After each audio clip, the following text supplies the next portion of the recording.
Queridos irmãos e queridas irmãs, nós estamos celebrando o 17º domingo do tempo comum e as leituras deste domingo, elas nos colocam diante do tema do amparo e do desamparo.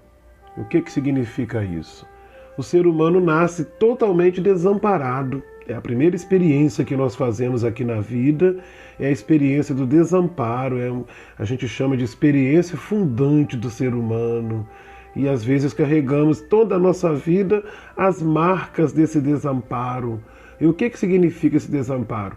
É que nós nascemos totalmente dependentes e incapazes de sobrevivermos se não tiver alguém que cuide de nós. Pouco a pouco, o ser humano vai desenvolvendo a sua autonomia, vai crescendo, vai aprendendo a dar os primeiros passos e a gente rola de rir quando vê uma criança tentando andar sozinha, cambaleando, né? E principalmente quando ela nota que está sendo olhada.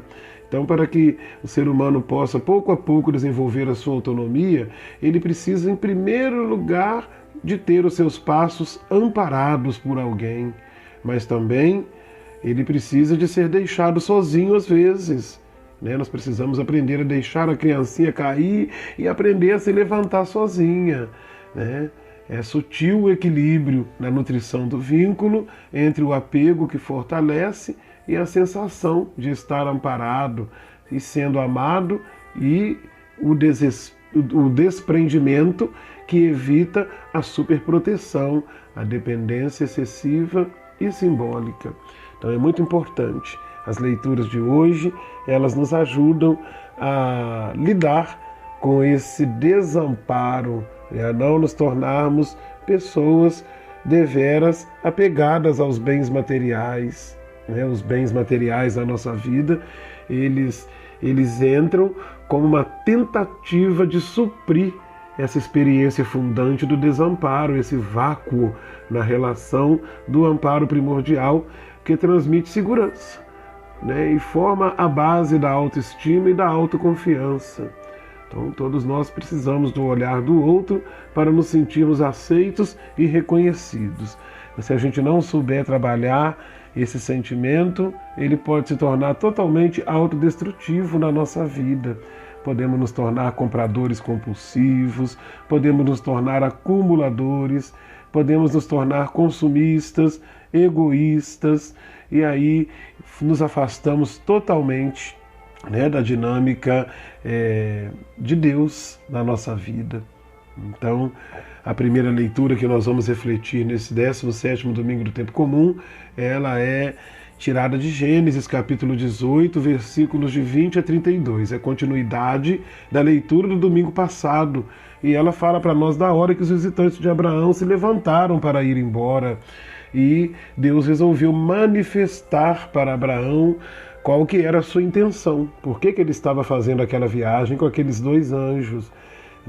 É que ele havia ouvido um grande clamor do pecado de Sodoma e Gomorra, e ele estava descendo para averiguar se toda a cidade deveria de ser destruída ou se tinha alguém que poderia ser salvo. Que bonito! Deus, ele é justo, e o injusto, ele não é chamado a pagar.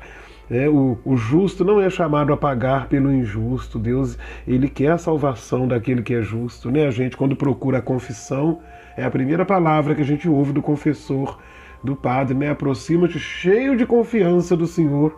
Ele não quer a morte do pecador, mas que se converta e viva. Só isso é que Deus espera de nós. Ele espera a nossa conversão. Então é bonito ver que quando Abraão recebe aquela intenção, Abraão, ele deixa de lado o seu sentimento de desamparo. Abraão já tinha 100 anos, sua esposa tinha 90, eles ainda não tinham filhos, não tinha ninguém que cuidasse deles, não tinha ninguém que recebesse a sua herança. Então, a experiência de desamparo que Abraão estava vivendo no momento daquela visita era muito forte, mas ele deixou de lado toda a sua experiência pessoal de desamparo para interceder por aquele povo de Sodoma e Gomorra. Ele sabia que lá morava o seu primo Ló, ele sabia que lá tinha algumas pessoas que eram santas, ele não era certo do número dessas pessoas. Então é muito bonito a oração do Abraão. Ele se coloca diante de Deus e com muito muita humildade, sem arrogância, mas com muita confiança, né? Ele mostra que ele fez uma experiência de amparo diante daquela visita. Ele atingiu uma autoconfiança, né? A autoconfiança, ela só brota quando a gente está se sentindo amparado, fortalecido. E Abraão se sentiu fortalecido diante de Deus. E aí ele começa a fazer esse diálogo tão bonito, nessa insistência com Deus, tentando salvar o povo de Sodoma e Gomorra, né? E Deus prometeu para ele que se encontrasse, Abraão parou no número de 10, né? O Santo Afonso de Ligório, ele vai dizer que Abraão parou de rezar antes da resposta de Deus, né?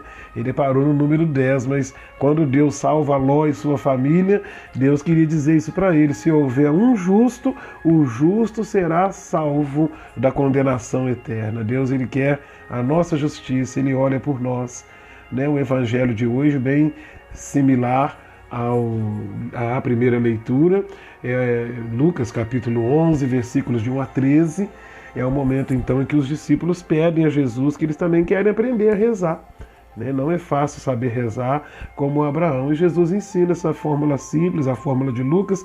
Ela é composta de apenas 5 pedidos, a partir da santidade de Deus, que a gente aprenda a confiar em Deus, a ser apegado em Deus, não às coisas da terra, porque Deus, ele nunca vai deixar faltar para nós o necessário. Ele vai nos dar o pão, ele vai nos dar o perdão, porque nós aprendemos perdoando como que o perdão é importante, e ele vai nos assessorar para nunca mais cairmos em tentação, né? Jesus, ele vai completar essa catequese dizendo que se os homens precisam de tanta insistência, Deus é diferente. Ele quer apenas a nossa oração, a nossa consciência, e ele vai sempre dar para nós aquilo que é necessário, não aquilo que nós pedimos. Nem sempre nós pedimos aquilo que é necessário, né? Então Jesus encerra o Evangelho dizendo, né? Pedi e recebereis, procurai e encontrareis, batei e vos será aberto, pois quem pede recebe, quem procura encontra, e para quem bate a porta se abrirá. E a segunda leitura, né, para encerrar a reflexão, tirada do livro de Colossenses, ela vai nos ensinar sobre a catequese do batismo. Quando Adão e Eva pecou e nós herdamos o pecado de Adão e Eva, nós perdemos muita coisa, né? Mas o batismo nos devolve tudo isso. O batismo nos faz de novo ser filhos de Deus, né? O batismo, ele nos devolve a imortalidade. Nós nunca mais morremos, passamos pela morte, mas não morremos. O nosso destino é o abraço do Pai, é a vida eterna. E o batismo tira de nós a capacidade de ser destruído pela dor. A experiência da dor na vida do batizado é diferente. A dor não consome mais o batizado, ela não pode destruir. Ela faz parte da vida do batizado, mas a fé do batizado e a graça de Deus na vida do batizado é muito maior do que qualquer outra experiência, né? Então, fomos mortos para o pecado no batismo, sepultados e ressuscitados por meio da fé no poder de Deus que ressuscitou Jesus dentre os mortos.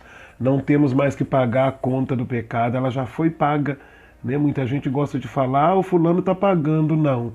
Se nós somos batizados, Jesus, ele já pagou a conta por nós.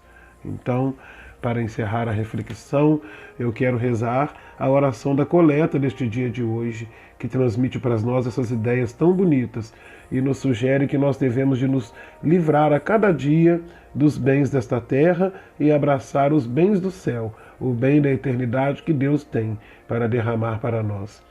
Ó Deus, sois o amparo dos que em vós esperam, e sem o vosso auxílio ninguém é forte, ninguém é santo. Redobrai de amor para conosco, para que, conduzidos por vós, usemos de tal modo os bens que passam, que possamos abraçar os que não passam. Por nosso Senhor Jesus Cristo, vosso Filho, na unidade do Espírito Santo. Amém. Uma semana abençoada a todos. Fiquem na paz de Deus.